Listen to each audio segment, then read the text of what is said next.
आइए बढ़ते हैं हम अपने अगले लेक्चर की तरफ। आज हम आपको प्रेशर एंथैल्पी चार्ट के बारे में बताएंगे और इसके जो क्या क्या फीचर्स हैं उसके बारे में हम बताएंगे। देखो, प्रेशर एंथैल्पी चार्ट जो होता है वो वेपर कंप्रेशन रेफ्रिजरेशन सिस्टम में सबसे इम्पॉर्टेंट रोल प्ले करता है, क्योंकि इससे जो है हम किसी भी रेफ्रिजरेंट की अगर हम कंप्लीट थर्मोडायनेमिक स्टेट को पता करना चाहते हैं तो किसी भी पॉइंट पर हम जहाँ पर भी चाहेंगे पीएच चार्ट में वहाँ पर हम कंप्लीट थर्मोडायनेमिक स्टेट उसकी पता हो जाएगी। मतलब क्या हो गया कि उसकी जो जो प्रॉपर्टीज़ हैं हम सारी प्रॉपर्टीज़ हम किसी भी पॉइंट पर हम आसानी से निकाल सकते हैं। दूसरी चीज़ क्या है कि जो प्रेशर एंथैल्पी चार्ट यूज़ किया जाता है, आपको हमने बताया था कि जब वेपर कंप्रेशन सिस्टम होता है तो वेपर कंप्रेशन रेफ्रिजरेशन सिस्टम में जो एक्सपेंशन होता है वो एक्सपेंशन किस तरह से होता है, वो आइसेंथैल्पिक एक्सपेंशन होता है। तो एक्सपेंशन प्रोसेस में एंथैल्पी क्या होती है, कांस्टेंट रहती है। तो जब एंथैल्पी कांस्टेंट रहती है तो उस केस में जो थर्मोडायनेमिक स्टेट्स हैं या थर्मोडायनेमिक की जो थर्मोडायनेमिक प्रॉपर्टीज़ है लिक्विड रेफ्रिजरेंट की या वेपर रेफ्रिजरेंट की, उसको हम आसानी से पीएच चार्ट के थ्रू रिप्रेजेंट कर सकते हैं और बता सकते हैं। तो इससे जो है बहुत ही आसान हो जाता है, सारी एनालिसिस भी बहुत ईजी हो जाती है। तो पीएच चार्ट समझ लीजिए आप अच्छी तरीके से, तो इससे जो है आपको काफ़ी आसान हो जाएगा। देखो, ये पीएच चार्ट जो है आपको यहाँ दिखाया गया है। आप ये देखो पीएच चार्ट, यहाँ पर ये देखिए, ये वाई एक्सिस पर हमने प्रेशर लिया है और एक्स एक्सिस पे जो लिया है वो हमने एंथैल्पी लिया है। इसमें क्या है कि इस चार्ट को हमने 3 सेपरेट अलग अलग तरीक़ों से बांटा है।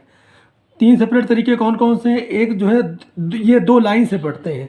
देखो, एक ये सैचुरेटेड लिक्विड लाइन, देखिए ये मोटी सी बन गई हुई है, सैचुरेटेड लिक्विड लाइन है। दूसरी वाली जो लाइन है वो ड्राई सैचुरेटेड वेपर लाइन है, ये देखिए। तो ये दोनों लाइन अगर खींच दिया जाए तो ये चार्ट तीन भागों में बढ़ जाता है। एक भाग तो इधर का हो गया जिसमें जो ये कहलाएगा सब कूल्ड लिक्विड रीजन, ये पूरा इधर का ये लेफ्ट वाला पार्ट हो गया। बीच वाला पार्ट जो हो जाएगा ये देखिए यहाँ पर आप देख रहे हैं, बीच वाले पार्ट में क्या हो जाएगा, ये जो वेपर होगी वो इस समय इसका कुछ पार्ट जो होगा लिक्विड स्टेट में होगा, कुछ वेपर स्टेट में होगा, इन बिटवीन लिक्विड और वेपर। तो ये 2 फेज रीजन है, ये वेट रीजन कहलाता है। इसके बाद इधर चले आएंगे, यहाँ वाला जो रीजन होगा ये पूरा जो होगा वो सुपर हीटेड रीजन है। यहाँ पे आप देख रहे हैं सुपर हीटेड ये स्टेट में चली जाएगी। ड्राई सैचुरेटेड वेपर लाइन से इस पार पूरी राइट हैंड साइड जो होगी वो सुपर हीटेड वेपर का फॉर्म हो जाएगा। ये रीजन जो होगा ये सुपर हीटेड का है। तो अब कह रहा है कि जो इसमें कांस्टेंट प्रेशर के बीच में 2 लाइन, जैसे ये दो लाइन है, ये बताती हैं, जैसे ये जो है या लिक्विड सैचुरेशन लिक्विड लाइन और सैचुरेशन वेपर लाइन। इसमें अगर हम कांस्टेंट प्रेशर लाइन हमने ड्रा किया तो ये कांस्टेंट प्रेशर लाइन जितनी भी हॉरिजॉन्टल लाइंस होंगी, ये सारी लाइंस जो होंगी वो कांस्टेंट प्रेशर लाइन होंगी। तो कांस्टेंट प्रेशर लाइन में अगर यहाँ से यहाँ तक हम देखें, सैचुरेटेड लिक्विड लाइन से लेकर के सैचुरेटेड वेपर लाइन तक, तो ये जो है फेज चेंज दिखा रहा है कि कांस्टेंट प्रेशर पर लिक्विड से ये वेपर में चेंज हो रहा है। अगर यहाँ से इधर आ रहा है तो ये क्या हो रहा है, वेपर से लिक्विड में चेंज हो रहा है। इसमें इस तरीके से आप समझ सकते हैं। और जितनी भी वर्टिकल लाइन है वो तो आपको देखिए समझ में आएगी, क्या होगा कि कांस्टेंट एंथैल्पी लाइन दिखाएगा, कांस्टेंट एंथैल्पी कांस्टेंट होगी।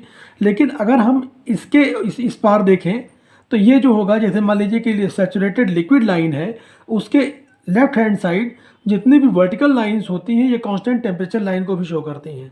तो कांस्टेंट टेम्परेचर लाइन ये इस पार आप देख रहे हैं कांस्टेंट टेम्परेचर लाइन हो गई इस जगह। ये कांस्टेंट टेम्परेचर लाइन क्या होगी, जब फेज चेंज होगा तब भी टेम्परेचर कांस्टेंट रहता है। देखिए यहाँ से यहाँ तक क्या हो गया, ये टेम्परेचर कांस्टेंट है, फेज चेंज हो रहा है केवल। और उसके बाद फिर एक कांस्टेंट टेम्परेचर लाइन जो है उसके बाद क्या हो जाएगा, यहाँ से यहाँ तक, ये देखिए ये इधर से आ गई। तो ये कांस्टेंट टेम्परेचर लाइन देखिए इस तरीके से आ रही है।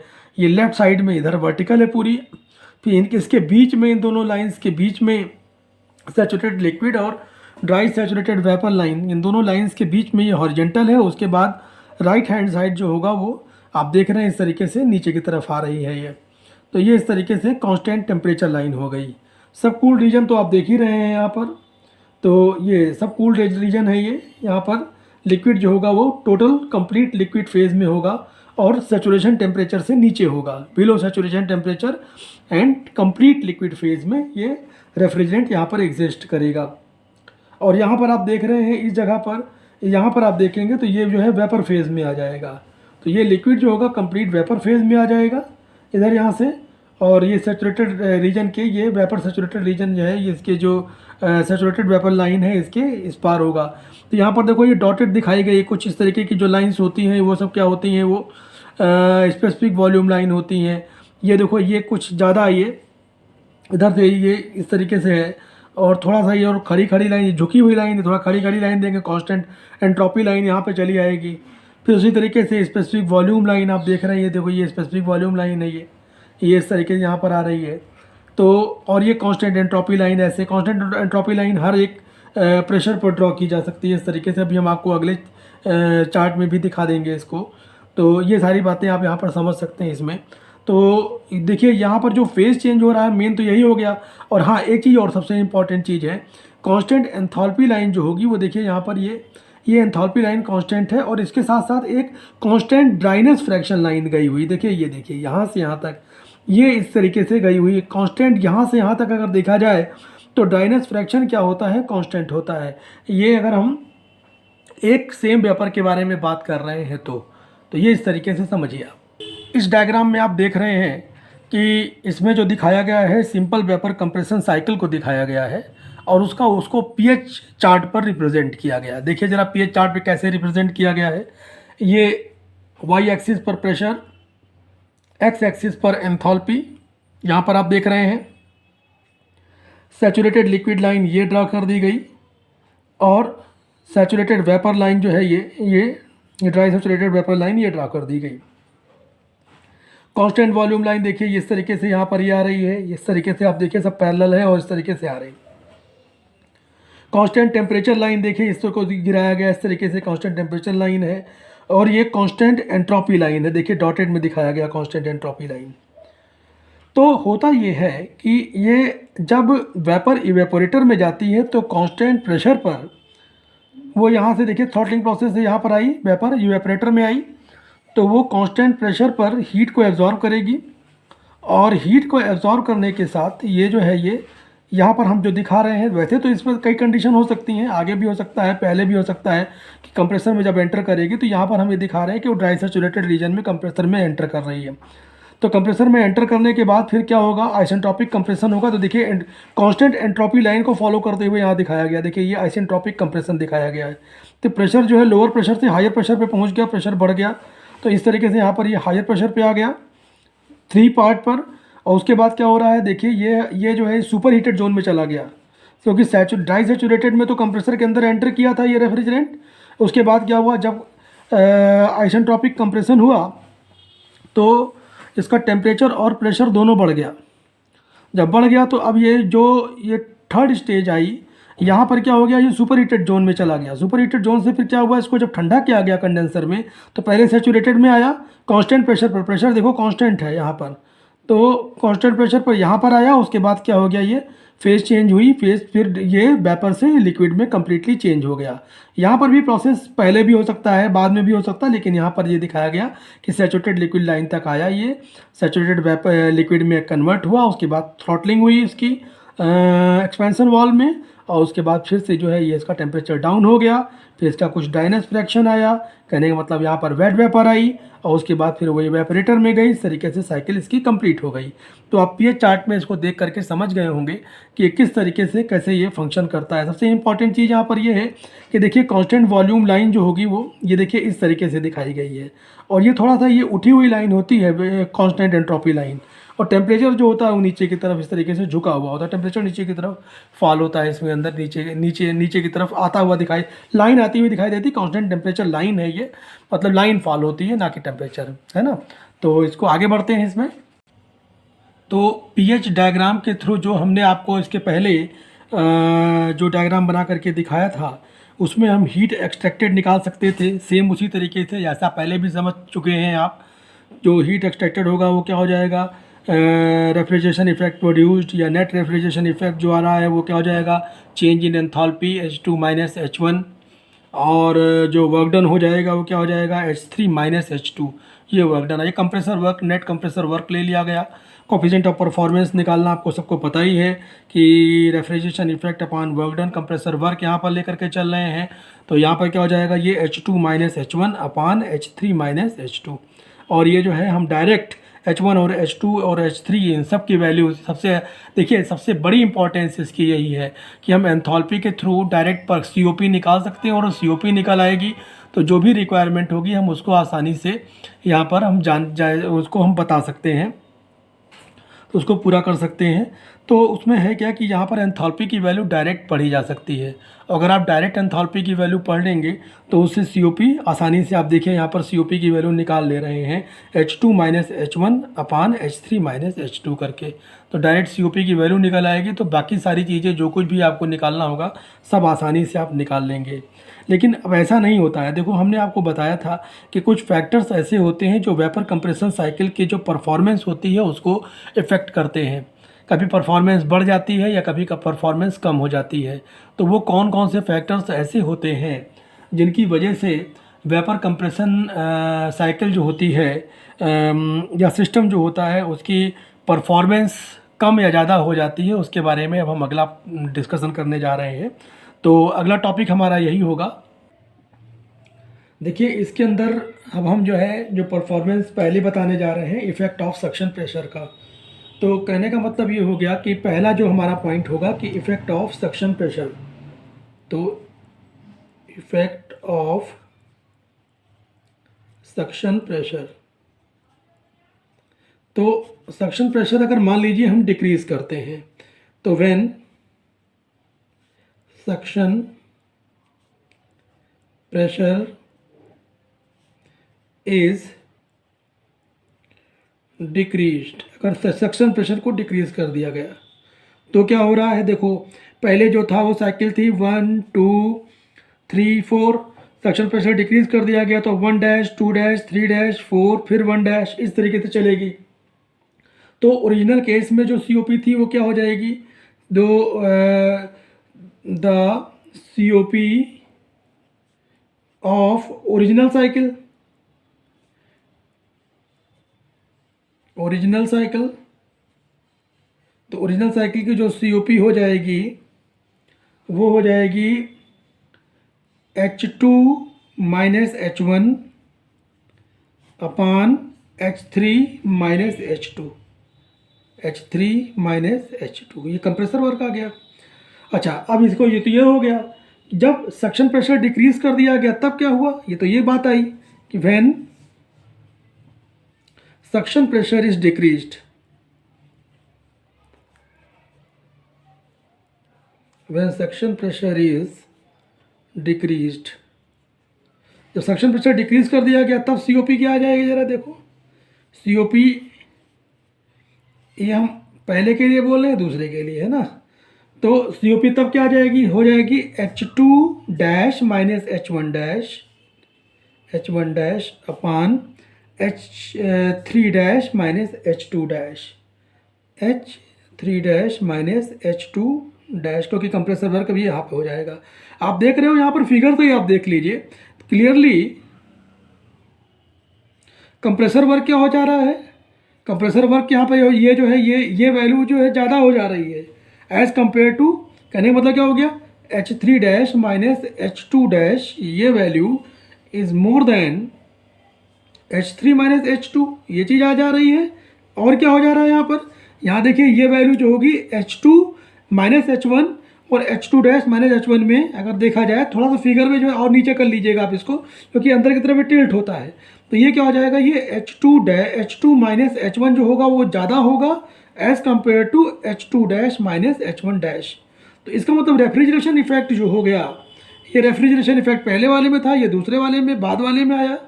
ये कंप्रेसर वर्क पहले वाले में था, नहीं बाद वाले में था, और ये पहले वाले में आया कंप्रेसर वर्क। तो कहने मतलब कंप्रेसर वर्क आप देख रहे हैं यहाँ पर कि जब सक्शन प्रेशर को डिक्रीज़ कर दिया गया तो उस केस में जो कंप्रेसर वर्क था वो देखिए बढ़ गया, तो कंप्रेसर वर्क बढ़ गया और रेफ्रिजरेशन इफेक्ट डिक्रीज हो गया। तो यहाँ पर सीधा सीधा ये जब यहाँ पर जा रहा है, ये समझ में आ रहा है कि जो COP होगा वो नेट इफेक्ट जो होगा, चूँकि इसका रेफ्रिजरेशन इफेक्ट रिड्यूस हो गया है, तो जो COP होगा वो क्या हो जाएगी, सिस्टम की रिड्यूस हो जाएगी, डिक्रीज हो जाएगी। तो इस केस में क्या हो जाएगा,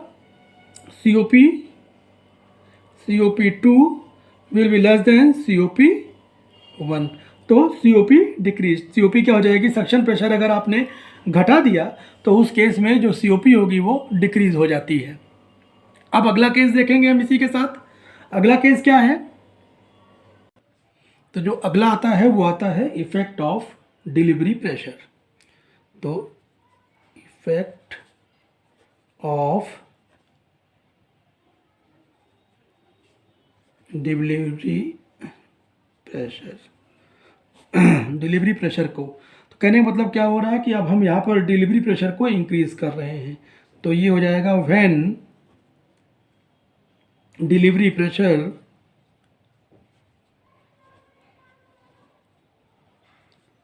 इज इंक्रीज्ड,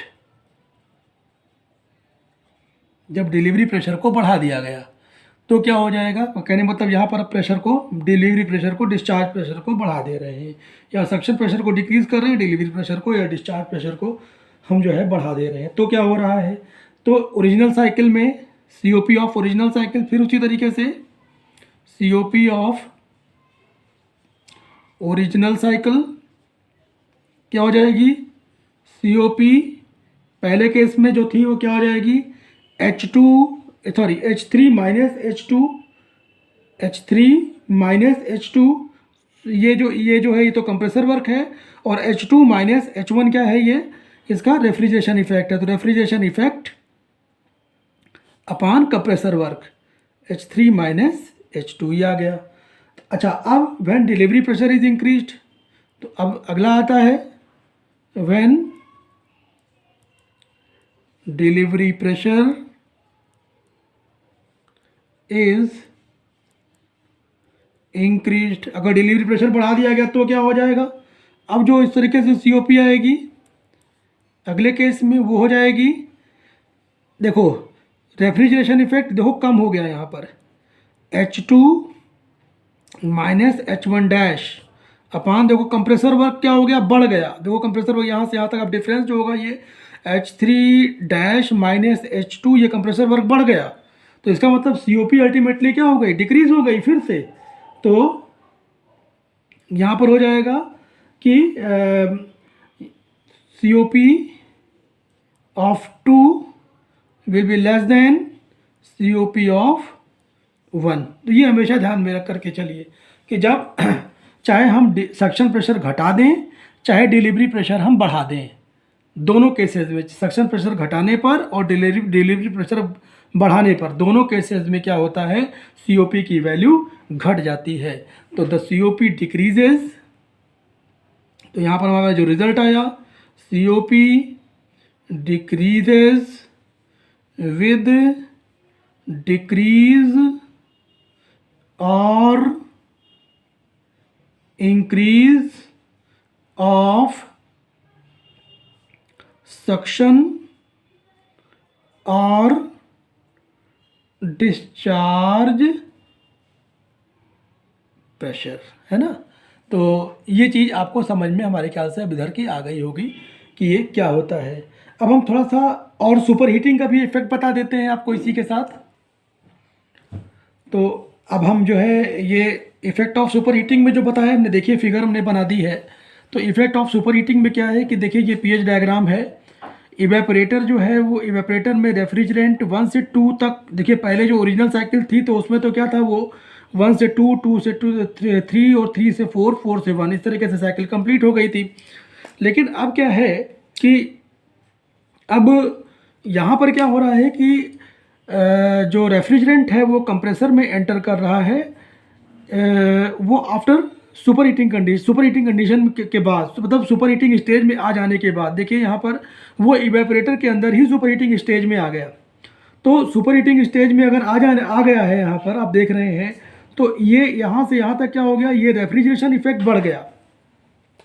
तो जो रेफ्रिजरेशन इफेक्ट बढ़ा वो ये हो गया, और यहाँ से जो वर्क डन हुआ वो देखिए यहाँ से यहाँ तक ये वर्क डन, यहाँ से यहाँ तक ये वर्क डन हो गया, है ना। तो इस तरीके से आपने देखा कि जो ये वर्क डन आया ये आया, और रेफ्रिजरेशन इफेक्ट आया वो ये आ गया।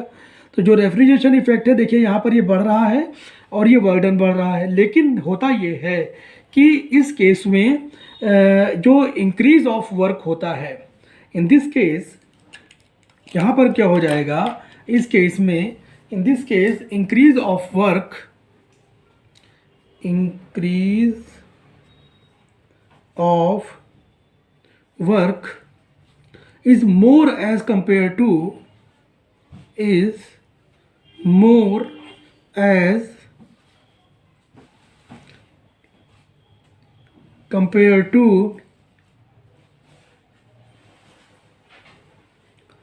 increase of refrigeration effect,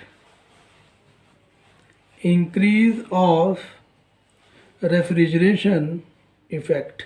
तो अब इस केस में क्या हो जाएगा, क्योंकि यहाँ पर अब जो है जब कंप्रेसर वर्क बढ़ गया तो ओवरऑल इफेक्ट जो है सुपर हीटिंग के केस में क्या हो जाता है, ये क्या कर देता है, सीओपी को डाउन कर देता है। देयरफॉर सीओपी डिक्रीजेज, सीओपी क्या हो जाती है, डिक्रीज हो जाती है, because overall effect, because of overall effect of super heating। तो एक्चुअल में कोशिश यही की जाती है कि हम इसको अवॉइड करते हैं कि जब वेपर कंप्रेसर में जाए तो वो सैचुरेटेड वेपर से इस रीजन में जाए, सैचुरेटेड रीजन में जाए या अंदर चली जाए, कोई दिक्कत नहीं है। उससे थोड़ा सा कंप्रेसर में प्रॉब्लम हो सकती है आगे चल करके, थोड़ा सा कंप्रेसर की रिलायबिलिटी डिक्रीज़ करता है वो, लेकिन और बाकी कोई प्रॉब्लम यहाँ पर नहीं आने देता।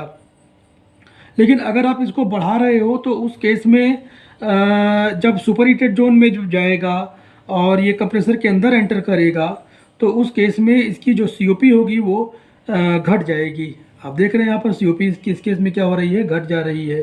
तो अब यहाँ पर जो अमाउंट ऑफ वर्क है वो ज़्यादा है एज़ कम्पेयर टू, तो यहाँ पर आप समझ लीजिए कि जो अमाउंट ऑफ वर्क डन है डेल्टा डब्लू ये ज़्यादा हो गया है, चेंज जो डब्लू की वैल्यू ज़्यादा है as compare to refrigeration effect, जो बात का आया रेफ्रिजरेशन इफेक्ट।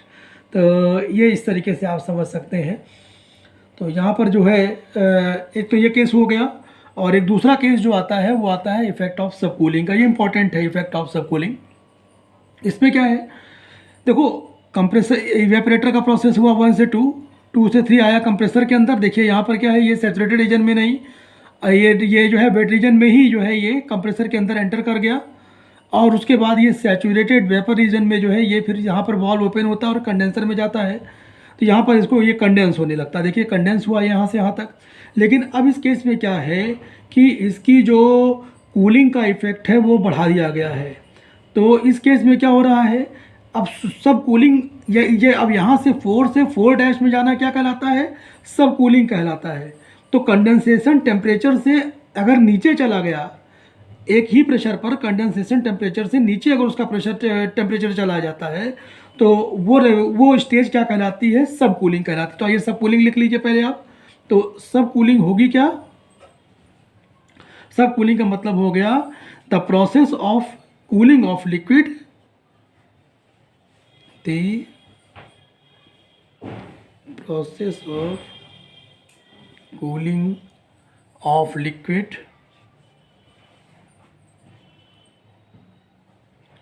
refrigerant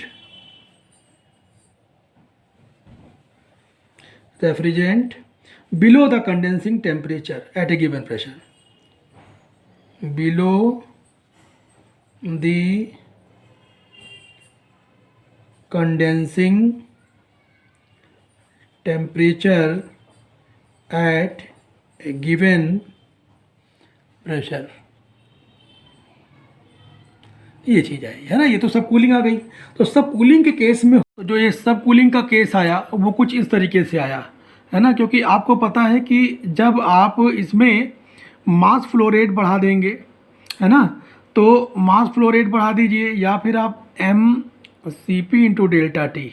तो या तो आप मास फ्लो रेट बढ़ा देंगे तो हीट ट्रांसफ़र रेट बढ़ जाएगा, या फिर टेम्परेचर डिफरेंस बढ़ा देंगे तब हीट ट्रांसफ़र रेट बढ़ जाएगा।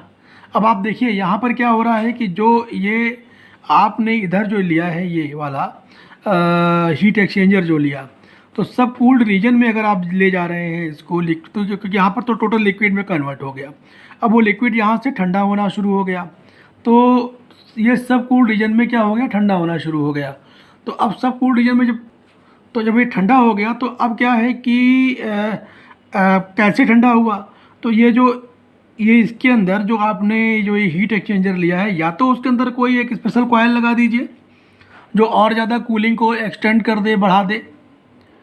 और देखो यही चीज़ कंडेंसर में इंक्रीज़ की गई थी। बाकी आप याद करिए जो एयर रेफ्रिजरेशन सिस्टम भी जो पढ़ाए थे तो वहाँ पर भी हमने आपको जब बताया था, याद करिए, तो वहाँ पर जो ये विद और विदाउट इवेपोरेटिव कूलिंग लिया गया था, रिड्यूस्ड एम्बिएंट लिया गया था, वो क्यों लिया गया था, ये इसी हीट एक्सचेंजर जो यहाँ वाला था ये इस तरीके का, वहाँ पर उस केस में वो तो वहाँ पर तो केवल एयर यूज़ हो रही थी, तो उस हीट एक्सचेंजर की इफ़ेक्टिवनेस को बढ़ाने के लिए, या हमको बोल दें कि हीट एक्सचेंजर जो है वो और अच्छा बनाने के लिए, उसकी परफॉर्मेंस को इंक्रीज़ करने के लिए, तो या तो कोई यहाँ पर स्पेशल कॉयल इंट्रोड्यूस कर दीजिए। पहली चीज़ तो ये हो गई कंडेंसर और एक्सपेंशन वाल्व के बीच में, या तो टेम्परेचर डिफरेंस बढ़ा दीजिए। टेम्परेचर डिफरेंस बढ़ेगा कैसे, जो कोल्ड वाटर अंदर की तरफ जा रहा है उसका जो है टेम्परेचर और डाउन कर दीजिए, चिल्ड वाटर भेजिए, और वो क्या करेगा, फिर वो हीट को एब्जॉर्ब करेगा और हीट को एब्जॉर्ब करके ले जाएगा,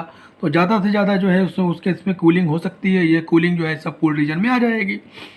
या तो फिर क्या करिए, क्योंकि मास फ्लो रेट आप बढ़ा दीजिए, मास फ्लो रेट बढ़ा देने पर हीट ट्रांसफर रेट बढ़ जाता है, MCP इंटू डेल्टा टी, पता ही है आपको इसके बारे में।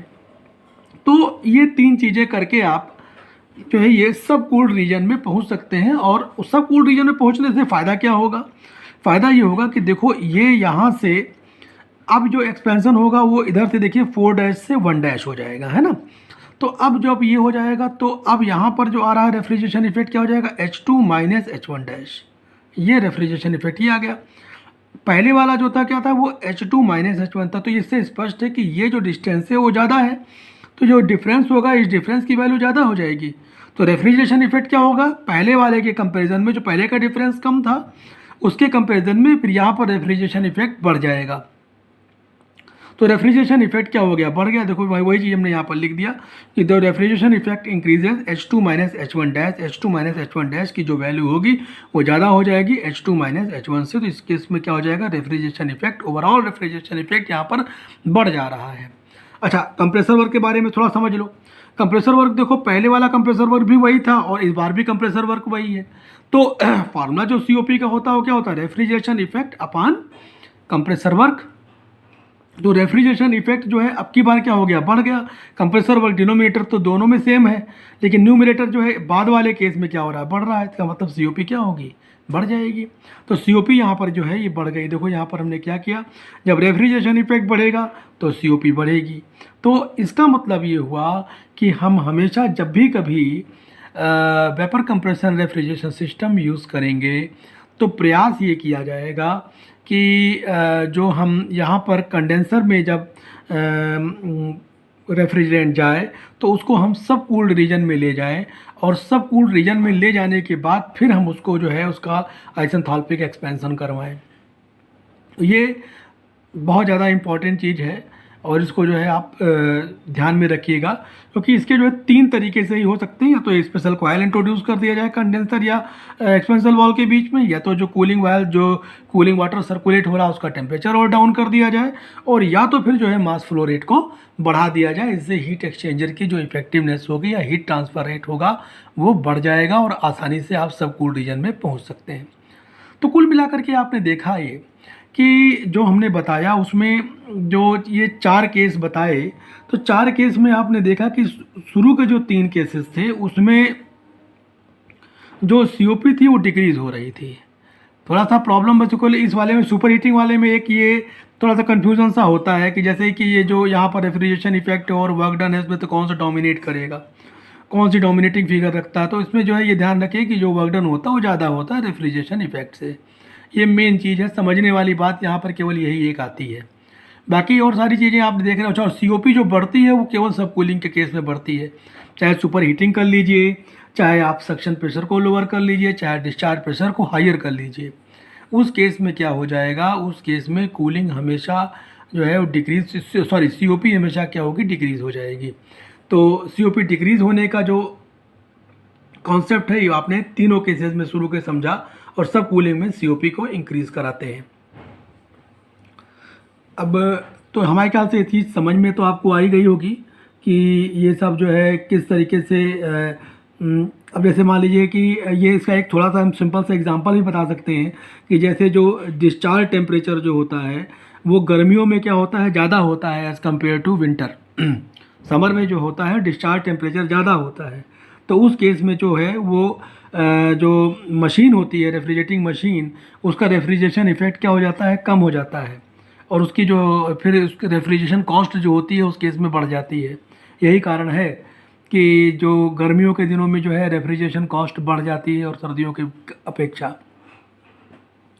तो हमारे ख्याल से समझ में सारी चीज़ें इतनी आ गई हैं। हम आगे जो नेक्स्ट टर्न पर बात करने वाले हैं वो एक्चुअल वेपर कंप्रेशन साइकिल के बारे में बताएंगे। तो अब आप यहीं आज यहीं तक रखते हैं। Thank you.